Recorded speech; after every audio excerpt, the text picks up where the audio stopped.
You know, we live in a world where terrorism is a true and present threat, and the terrorists have changed their tactics. No longer are they only concerned with large, grand events like 9/11. Now they're centered more on small, really isolated attacks. In fact, some of their new directives even include things like, if you're in America and you've got a butcher knife, go to a playground, go to a school during recess, and kill as many children as you can. Those kind of attacks can't be fought back against through counterterrorism. They can't be fought back against by local police or the FBI. They're too localized, too small. The only way we can prepare for these kind of attacks is be prepared to defend ourselves, not to rely on someone else to defend us or our children. Even the reporters on mainstream media are admitting terrorists like soft targets. These terrorists are attacking in small numbers against really soft targets where they can be successful because they know they'll meet no resistance. And the only way you can fight back against that is get rid of soft targets. Quit making people helpless.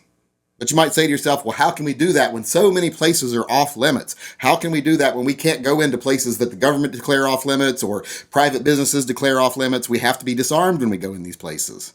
Well, that's a matter of opinion whether you have to be disarmed, and it also matters what state you live in. In some states, if it's a business and they declare themselves off limits to firearms, all they can do is ask you to leave if you get caught with one. There's no real legal ramification. But in some other states, you can lose your license to carry. You can be charged with a crime just for carrying into a no-carry zone. Thankfully, I live in one of the states where those signs don't mean anything, so I just carry. If they want to throw me out, they can throw me out.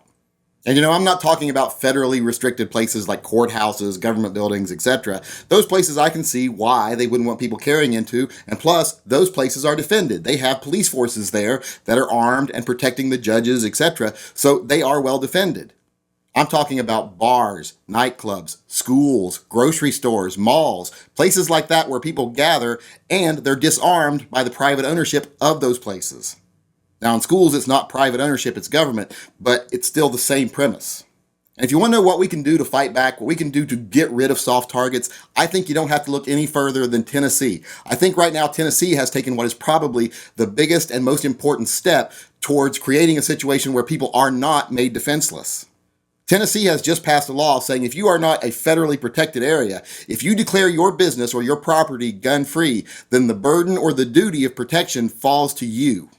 That means you have the legal burden or duty of care for people that come on your premises after you've disarmed them. If you're going to strip them of the right to defend themselves, then you become legally responsible for protecting them in a way they would have protected themselves had you not disarmed them. That means if someone that's legally able to carry a firearm comes into your business and then there's a terror attack or anything like that, a robbery, etc., and they are injured, they can sue you. If they are killed, their family can sue you. And they don't have to be killed. They can just be injured financially. They can be damaged in other ways. They can sue you. You are responsible because you created that dangerous situation where they had no chance to defend themselves. Now, a lot of people might say, well, that's a really bad idea because now these small businesses are going to be on the hook if someone gets injured and they're going to go out of business, or they're going to have to buy really expensive insurance and they're not going to be able to afford to stay in business. Well, that's not how it'll work at all. In fact, the reason that a lot of these places are gun-free zones now is because of insurance companies. They've done the math and they say, well, we live in a society where you're not responsible if you disarm people. So therefore, we'll just disarm everyone. If anything happens, we can say, hey, we had nothing to do with it. It doesn't cost us a nickel. So they actually force businesses to become no-gun zones simply because they think it might save them a nickel in the long run. I've owned bars and a restaurant. The insurance companies always made us post our areas as a gun-free zone. They would even have the agent drive by and make sure we had the signage up. Luckily, they weren't very smart, so I just went and had custom-made no open carry signs and put up in our businesses, and they thought that was a no-gun zone, so they approved our insurance even though they didn't understand what the sign meant. So I kind of got it around a little bit, but most people don't think of that. So they post the gun-free zone signs because their insurance company requires them to, because they have to have insurance to have their business. Well, now insurance companies in Tennessee are going to look at things a lot differently. They're going to change their formula. They're going to have to say, we stand to lose a lot more money if something happens in a business that we insure and they prevented people from carrying a gun.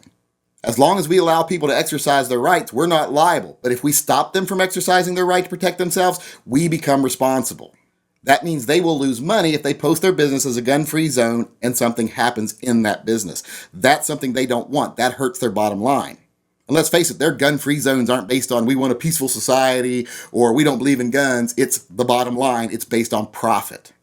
In fact, insurance companies would probably start telling businesses, you cannot post yourself as a gun-free zone if you want to have our insurance. And that would lead to there being fewer gun-free zones.